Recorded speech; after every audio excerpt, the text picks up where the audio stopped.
Hello everyone, how are you doing? It is TGIF, but that's not even the main gist.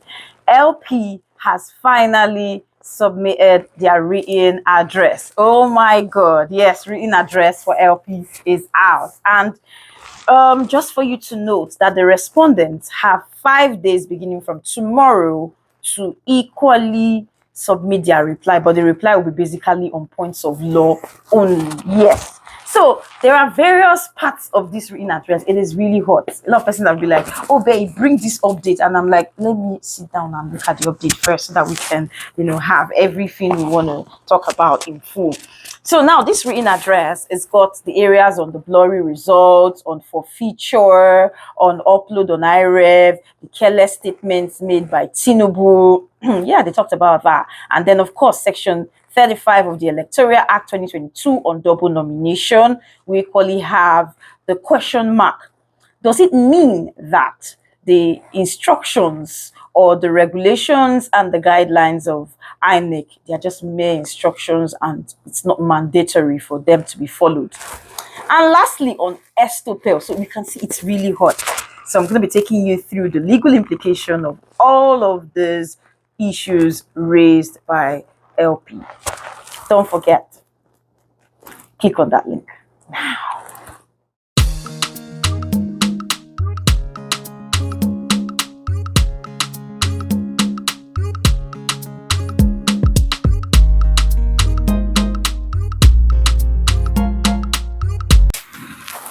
All right, welcome back to my channel. It is still your very own girl, Obehi and the Law, and I'm going to be taking you through the LP written address, which came out today, the 21st of July, 2023, and we're going to be talking about all of the things that they mentioned, and let's analyze it as well. So first of all, if you're just joining me, it is Obehi and the Law. I say welcome to you. Thank you so much. If you've been here before, following me, encouraging me, thank you. You are the real MVPs, and I say thank you so much. This girl, she's grateful. I beg. Who am I? Thank you so much. Okay, now back to the written address.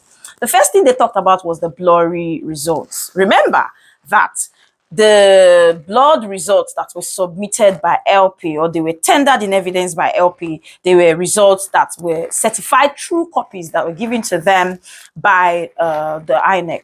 That was what they were given. So they said something. They said, if you say that this results, and you're stating that it was this blurry result that was used to declare Tinubu as the winner, how can it be that results that were recorded in their original form, EC8As, are actually blurry? Like, I don't understand. Is that the person's hand is shaking or something? Do you understand? And that they had to now put in a blurry result, because when you look at Dick versus R and Oil Limited, that case, the judge had, or the court had held that when you talk about a certified true copy, the certified true copy means the attested copy, the verified copy, the exemplified copy of the original.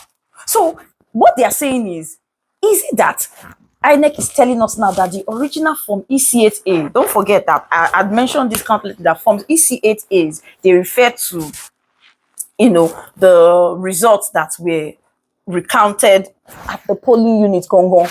Do you understand? So are you trying to tell us now that the form EC8As were blurry? Because according to there's a word that they used. They said this is beyond the stretch of vivid imagination, because we cannot begin to imagine that 18,000 polling units have blurry results. So if you use these blurred results to declare Tinubu the winner, how did you read them? Remember that they asked the pastor, the witness for INEC, to read, and he couldn't read, and it was like, my lord, they are blurry. So on what ground? And there is equally a punishment for this, because Dan Ladi and Dangiri case had stated too that if a document is incomplete or has been edited, he said the party to be damnified, that was what they used, that's the party to be held responsible, the party to be punished, is that party who is supposed to do the needful to provide the complete document, which also makes INEC liable. And then, of course, Okechukwu talks about when you talk about real certified true copy of a particular document, you're talking about it is somehow like the original. It is the original. Maybe a photocopy of that original document, no disparity. And it simply means that an official had certified that document to be valid. Do you understand? So that's that for that blurry. So now they need to come and answer, how did you now declare Tinubu a winner? Or are you hiding the original? Do you understand? Because if you are stating that the original documents are readable, then why are you giving us blurry documents then? And how can it be possible that election results were recorded, but they were blurry? Like, I don't understand how you use Biro to write something and it was blurry when you wrote it. Like, it was not readable when the person, and for 18,000 polling units, this same problem happened. You know, so either which way, INEC is supposed to come and answer that question.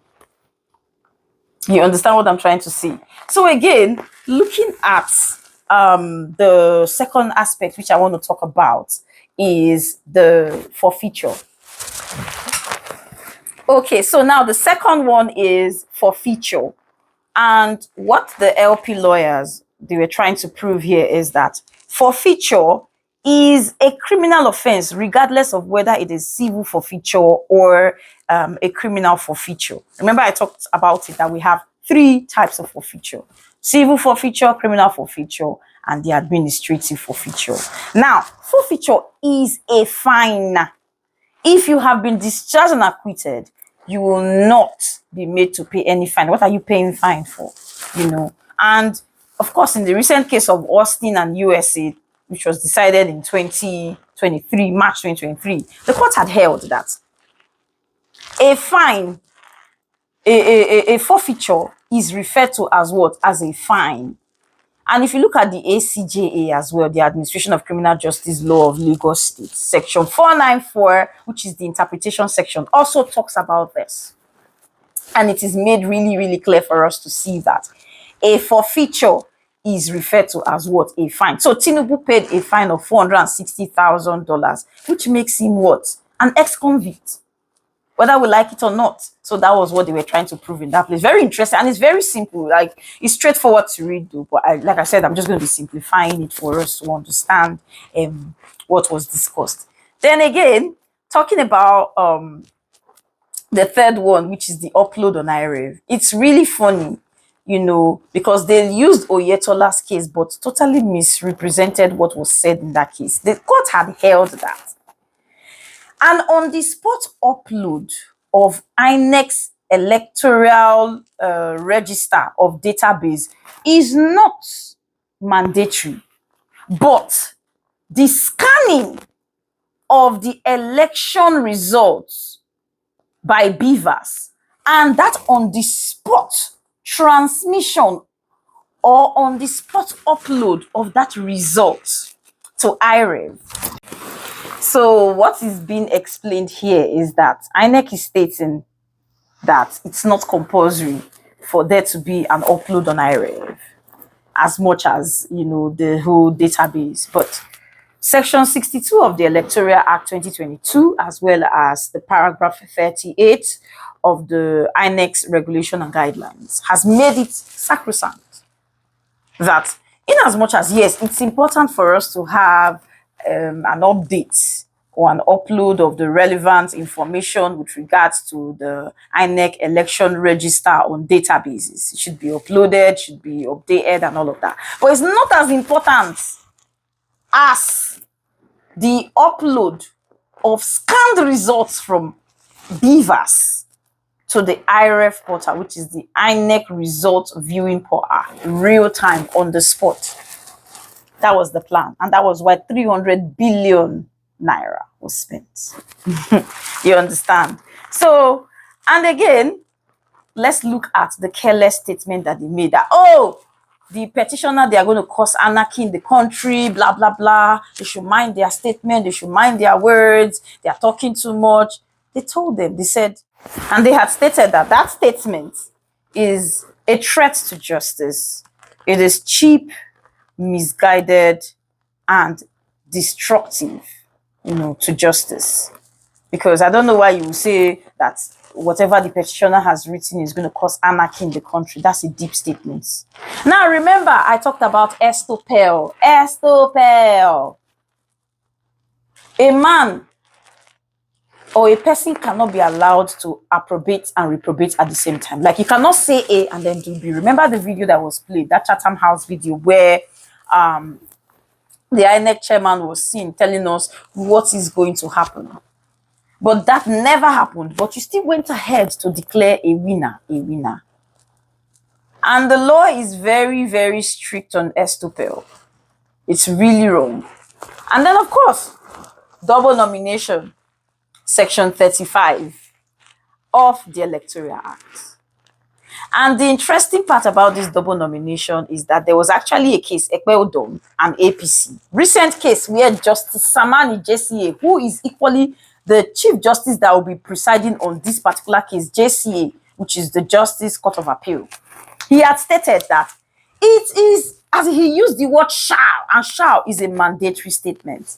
He stated, he said, it is mandatory that before anybody takes up another nomination, you must have relinquished the former nomination. And you know, when you're talking about relinquishing it, like saying, oh, I'm no longer interested in this nomination, it does not just say by mouth. You know, everybody will take advantage of it.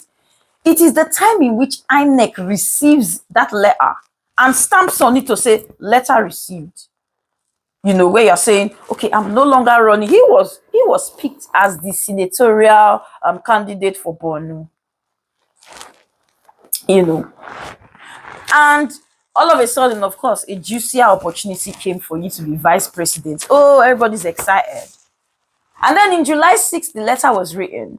But in July 14th, you officially assumed that vice presidential candidacy. But the letter did not get to INEC until July 16th. But you had already, whilst still in the record of INEC, taken up another appointment, which was, of course, not in their best interest. So that, of course, is double nomination and should never have happened.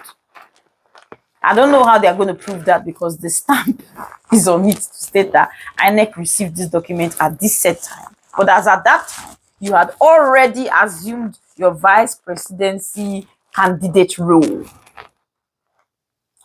before INEC had stamped on it, which is, of course, not the best. You see that Nigeria is a joke, yeah? And then again, it's quite funny to see that INEC is stating that the whole INEC regulations and guidelines, it's not mandatory that they follow them. That's not true.